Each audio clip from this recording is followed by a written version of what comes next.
ॐ जननीं शारदां देवीं रामकृष्णं जगद्गुरुं पादपद्मे तयोषित्वा प्रणमामि मुहुर्मुहुः। পুনর্জন্ম কেন ও কিভাবে? স্বামী সৎপ্রকাশানন্দ মহারাজের লেখা বই থেকে পাঠ হচ্ছে। আজকে গতকালকের যে বিষয় ছিল সেই বিষয়ের একেবারে শেষ অংশে এই রকম বলা হচ্ছে, মানুষকে কোনো মতেই পারিপার্শ্বিক অবস্থার অধীন জন্তু বলা যেতে পারে না। অধিকাংশ ক্ষেত্রে তার নিজের প্রবণতা ও সামর্থ্য অনুযায়ী সে পরিবেশ বেছে নেয়। সে তার পারিপার্শ্বিক অবস্থাকে পরিবর্তন করে নিতে পারে, তাকে নিজের সবচেয়ে সুবিধার কাজে লাগাতে পারে, এমনকি পরিবেশের ঊর্ধ্বেও উঠতে পারে। এমনকি তার নিজস্ব পরিবেশ সৃষ্টি করার ক্ষমতা তৈরি করে নিতে পারে। আত্মজ্ঞান বিশিষ্ট মানুষের জীবনের পরিবর্তনশীল অবস্থাগুলি সম্বন্ধে অনুদ্বিগ্ন। শ্রীকৃষ্ণ বলেছেন, দুঃখে উদ্বেগহীন, সুখে নিস্পৃহ এবং আসক্তিশূন্য, ভয়মুক্ত ও ক্রোধরহিত মুনি স্থিতপ্রজ্ঞ নামে উক্ত হন। এর পরের বিষয় 8 নম্বর বলা হচ্ছে, গর্ভিত ডিম্বকোষ পূর্ণ মানবে পরিণত হয়, কারণ তার মধ্যে পূর্ণ মানব সূক্ষ্মভাবে আছে। তার ব্যক্তিসত্তা কোথা হতে এলো? পিতামাতার কাছ হতে নয়। মানসিক গঠনের ক্রমবিকাশ হয়, আত্মার নয়।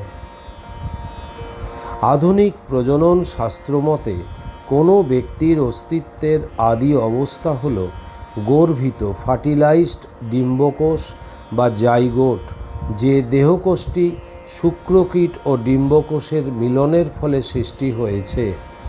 এই জাইগোটই যথাসময়ে সাবালকে পরিবর্তিত হয়। শুক্রকীট ও ডিম্বকোষ প্রথমে কাছাকাছি আসে, পরে এই দুটির মিলন হয়। একটির কেন্দ্রবস্তু অন্যটির কেন্দ্রবস্তুর সঙ্গে মিশে যায়। এই জাইগোটটি, যেটি দুটি মিশে যাওয়ার ফলে সৃষ্টি হয়েছে, সেটি বিভক্ত হতে আরম্ভ করে জীবকোষের একটি গুচ্ছ তৈরি করে, যা পরে ভ্রূণে পরিণত হয়। যে জাইগোট পরে একটি পূর্ণবয়স্ক ব্যক্তি সৃষ্টি করে তা খুব ক্ষুদ্রাকৃতি, কিন্তু প্রজনন শাস্ত্রজ্ঞদের ধারণায় সেটি শক্তিশালী প্রাণ পদার্থের সর্বনিম্ন পূর্ণ সংখ্যা। খুব ছোট বলে খালি চোখে সেটিকে দেখা যায় না, কেবল অণুবীক্ষণ যন্ত্রের সাহায্যে দেখা যায়, কিন্তু এর শক্তি আশ্চর্যকর। যেমন প্রজনন শাস্ত্রজ্ঞরা বলেছেন, এটা সত্যি যে ডিম্বকোষ ও শুক্রকীটের কেন্দ্রীয় অংশগুলি, যাদের অন্যভাবে জননকারী বস্তুসমূহের ক্ষুদ্র মোড়ক বলা যেতে পারে, তাদের মধ্যে অনেক কিছু ঠাসা আছে এবং যেগুলি হতে অনেক কিছু নির্গত হয়, সেগুলি বর্তমানে প্রাণ সংযুক্ত বস্তুসমূহের মধ্যে আশ্চর্যতম। কিন্তু যে গর্ভিত ডিম্বকোষ পরে একজন বয়স্ক ব্যক্তিতে পরিণত হয়, তাকে কেবলমাত্র প্রাণবন্ত বস্তুর সর্বনিম্ন পূর্ণ সংখ্যা বলা যেতে পারে না। যা ব্যক্তিতে বিকাশ লাভ করে তার মধ্যে ব্যক্তি নিশ্চয় প্রচ্ছন্ন অবস্থায় থাকে। বেদান্ত মতে বিকাশ অর্থে ভেতরের শক্তির উদ্ঘাটন, কারণে যা নিহিত থাকে, ফলে তা আত্মপ্রকাশ করে। ডুমুরের বীজই সুপ্ত ডুমুরের গাছ, ডুমুরের বীজ ডুমুর গাছে রূপান্তরিত হয়, আফিম বীজ আফিম গাছে। এর কারণ ডুমুর গাছ ডুমুর বীজে নিহিত আছে, আফিম গাছ আফিমে বীজে। কেবলমাত্র ডুমুরের গাছকে অধ্যয়ন করে ডুমুর বীজের আসল স্বরূপ জানতে পারি। বীজকে রাসায়নিক বিশ্লেষণ করলে তার প্রকৃত স্বরূপ আমাদের কাছে প্রতিভাত হবে না। অণুবীক্ষণ যন্ত্রের মাধ্যমে পর্যবেক্ষণ করলেও বীজের সুপ্ত সম্ভাবনাকে তদন্ত করা যাবে না। সেইরূপ আফিম গাছকে অধ্যয়ন করে আফিম বীজ সম্বন্ধে প্রকৃত জ্ঞান লাভ করতে পারি, অন্য কোনোভাবে নয়। সেজন্য গর্ভিত ডিম্বকোষের সত্যিকার স্বরূপ জানতে হলে আমাদিগকে এর বিকশিত অবস্থায় অর্থাৎ ব্যক্তিকে জানতে হবে। সত্য বলতে কি, গর্ভিত ডিম্বকোষ হচ্ছে ক্ষুদ্রাকার মানুষ। মানুষের ব্যক্তিত্বের প্রধান উৎপাদকগুলি শরীরাংশগুলি, জীবনী শক্তির মূল তত্ত্ব মন এবং আত্মা, এগুলির সবই নিশ্চয় এর ভিতর সুপ্ত অবস্থায় ছিল। ক্রমবিকাশের আগে ক্রমসংকোচ বীজের গাছ রূপে প্রকাশিত হওয়ার কারণ হচ্ছে যে গাছ বীজের মধ্যে সংকুচিত অবস্থায় ছিল। সত্যি বলতে কি, ক্রমবিকাশ হচ্ছে যা ভেতরে সংকুচিত অবস্থায় ছিল তারই বহিঃপ্রকাশ। ক্রমসংকোচকে না মানলে ক্রমবিকাশের অর্থ করা যায় না। একই শ্রেণীর গাছের মধ্যে বিভিন্নতার কারণ তাদের বীজের বিভিন্নতা। কারণ যেমন ফলাফল তেমন। শূন্য থেকে কিছু আসতে পারে না। প্রত্যেক ব্যক্তির মধ্যে বিভিন্নতার কারণ নিহিত আছে তার ব্যক্তিসত্তার মধ্যে। প্রত্যেক ব্যক্তির বিকাশকালে যে ব্যতিক্রম দেখা যায় তার কারণ পরিবেশ নয়, বংশগতি নয়, দৈব ঘটনা তো নয়ই। প্রত্যেকে নিজের নিজের ছাঁচে গড়ে ওঠে। তার বিকাশের গুপ্ত রহস্য হচ্ছে তার অন্তর্নিহিত সৃজন ক্ষমতা। গর্ভিত ডিম্বকোষ একজন ব্যক্তিতে পরিণত হয় কারণ সেই ডিম্বকোষেই ব্যক্তি গুটানো ছিল। আধুনিক ক্রমবিকাশবাদীরা ক্রমসংকোচ মানেন না। তার ফলে ব্যক্তিগত ক্রমবিকাশের কারণ নির্ণয়ে তাদের দৈবক্রমে বিভিন্নতা ঘটে অথবা বিক্ষিপ্তভাবে ঘটার এই সব অভিমতের আশ্রয় নিতে হয়েছে। স্বামী বিবেকানন্দের ভাষায়, বিচার সম্পন্ন কোনো মানুষই সম্ভবত এই ক্রমবিকাশবাদীদের সঙ্গে বিবাদ করবেন না। কিন্তু আমাদিগকে আরও একটি বিষয় জানতে হবে, তা এই যে প্রত্যেক ক্রমবিকাশের পূর্বেই একটি ক্রমসংকোচ প্রক্রিয়া বর্তমান। বীজ বৃক্ষের জনক বটে, কিন্তু অপর এক বৃক্ষ আবার ওই বীজের জনক। বীজই সেই সূক্ষ্মরূপ যা হতে বৃহৎ বৃক্ষটি এসেছে। আবার একটি প্রকাণ্ড বৃক্ষ ওই বীজ রূপে ক্রমসংকুচিত হয়েছে। সমগ্র ব্রহ্মাণ্ডই সূক্ষ্ম ব্রহ্মাণ্ডে ছিল। যে ক্ষুদ্র জীবকোষ পরে মানুষে রূপান্তরিত হয়েছে সেটিকে ক্রমসংকুচিত মানুষ বলা যেতে পারে, এবং সেইটি পরে মানুষে ক্রমবিকশিত হয়েছে। এটা পরিষ্কার হলে ক্রমবিকাশবাদীদের সঙ্গে আমাদের কোনো বিবাদ নাই।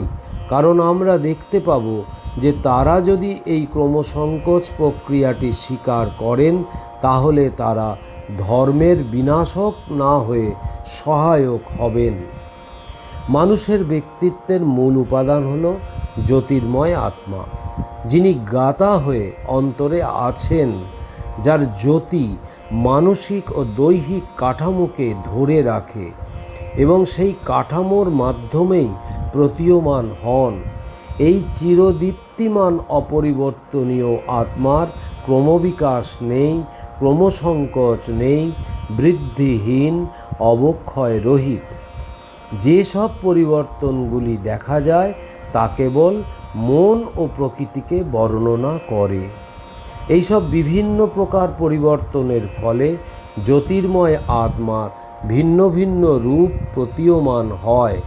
যেমন একই সূর্যকিরণ বিভিন্ন প্রেরক বস্তুর মধ্য দিয়া যাওয়াতে ভিন্ন ভিন্ন রূপে দেখায়, অস্পষ্ট অথবা উজ্জ্বল, হলদে অথবা লাল, নীল অথবা সবুজ।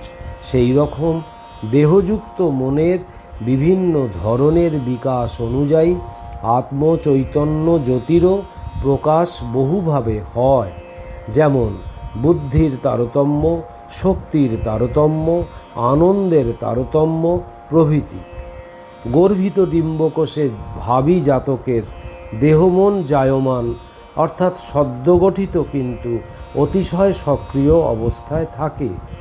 তার মন ও বুদ্ধি অতি ক্ষুদ্র অবস্থায় থাকলেও আত্মার সামান্য মাত্র প্রকাশের সঙ্গে সঙ্গে তারা বর্ধিত হতে থাকে। জীবের সঙ্গে সব সময়ই চেতনা বর্তমান। প্রাণ সংযুক্ত বস্তুর মধ্যে সচেতনতার প্রকাশ হলেই ধরতে হবে যে তা মনের মাধ্যমে আত্মার প্রকাশ। আমরা আগে যেমন দেখেছি যে মনের মাধ্যমেই জ্ঞানের বা সচেতনতার দীপ্তি ভৌত স্তরে আসে। কোনো ব্যক্তির মন ও আত্মা কোথা হতে আসে? এ দুটির কোনোটি পিতামাতা হতে আসতে পারে না, কারণ ও দুটির কারও বিভক্তি সম্ভব নয়। আবার আগে যেমন ব্যাখ্যাত হয়েছে, তারা পিতামাতা হতে পাওয়া ভৌত উপাদান হতেও সৃষ্ট হতে পারে না। এ হতে বোঝা যায় যে মানব শিশুর আসল উৎস গর্ভিত ডিম্বকোষ নয়, অর্থাৎ সে মাতা বা পিতা বা সম্মিলিত দুজন হতে সৃষ্ট হয় না, সে নিশ্চয় অন্য কোথাও হতে এসেছে।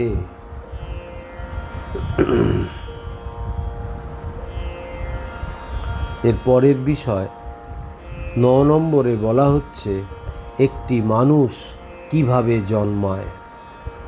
সত্যি বলতে কি, এটি মানুষ জন্ম অতীতে কোনো সময় কোনো স্থানে কোনো মৃত ব্যক্তির পুনর্জন্ম। কোনো ব্যক্তির মৃত্যু তার পরিণতি নয়, অথবা জন্ম তার শুরু নয়।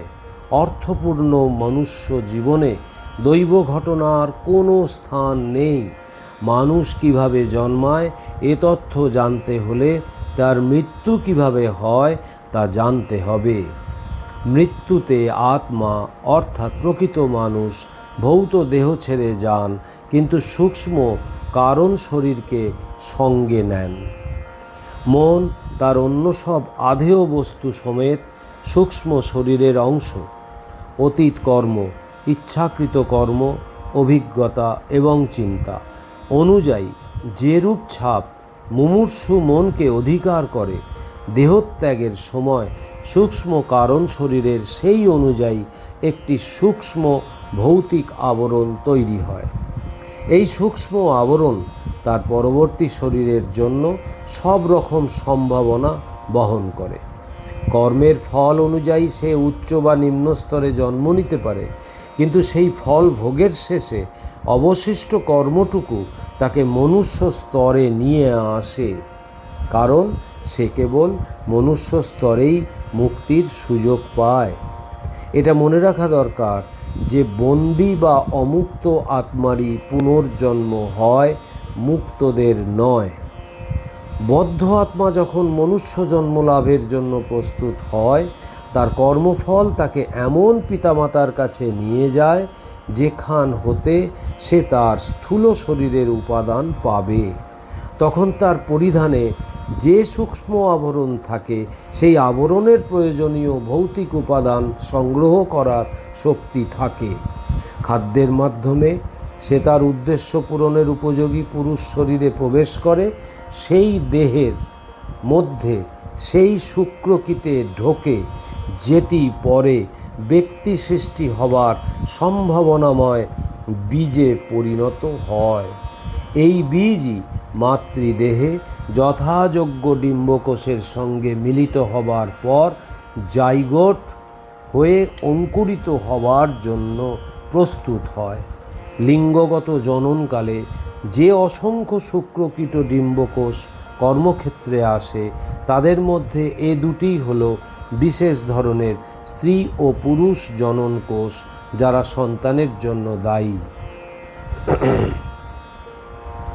একটি গাছে অনেক ফল ধরতে পারে, কিন্তু তাদের জন্মসূত্র এক হওয়ার দরুন তারা দেখতে এক হলেও তাদের মধ্যে তফাৎ থাকে। সেই রকম পুরুষ শরীরের শুক্রকীটগুলি দেখতে এক হলেও প্রতিটি শুক্রকীট অন্যগুলি হতে তফাৎ। সেইভাবে স্ত্রী শরীরে প্রতিটি ডিম্বকোষ অন্য ডিম্বকোষ হতে ভিন্ন। কর্মফল দ্বারা পরিচালিত হয়ে দেহান্তরগামী আত্মা অসংখ্য জনন কোষের মধ্যে তার প্রয়োজনীয় শুক্রকীটে প্রবেশ করে। আত্মার ভৌতিক দেহ সৃষ্টির জন্য শুক্রকীট ও ডিম্বকোষের এই যে মিশ্রণ, তাকে কোনো মতেই দৈব ঘটনা বলা যেতে পারে না। আবার উদ্দেশ্যবিহীন প্রাকৃতিক শক্তি দ্বারা এরূপ ঘটেছে তাও বলা যায় না। এর পেছনে আছে কর্মবাদ রূপে সর্বজনীন কারণভিত্তিক ফলাফল নিয়ম। যেমন একটি গাছের প্রতিটি ফলের সজীবতা গাছের সজীবতার উপর নির্ভরশীল, সেরূপ শুক্রকীটের সজীবতা পুরুষ দেহের সজীবতার অধীন এবং ডিম্বকোষের প্রাণ নির্ভর করে স্ত্রী দেহের সজীবতার উপর। শুক্রকীট বা ডিম্বকোষ এদের কাউকেই ব্যক্তি বলে গণ্য করা যেতে পারে না, যে অর্থে গর্ভিত ডিম্বকোষকে ব্যক্তি হিসেবে ধরা যেতে পারে। ওম নিরঞ্জনম নিত্যম অনন্তরূপম ভক্তানুকম্পাধীত বিগ্রহং বৈ ঈশাবতারম পরমেশমিদ্যম তং রামকৃষ্ণম শিরসা নমাম্যহম। শ্রীরামকৃষ্ণার্পণমস্তু।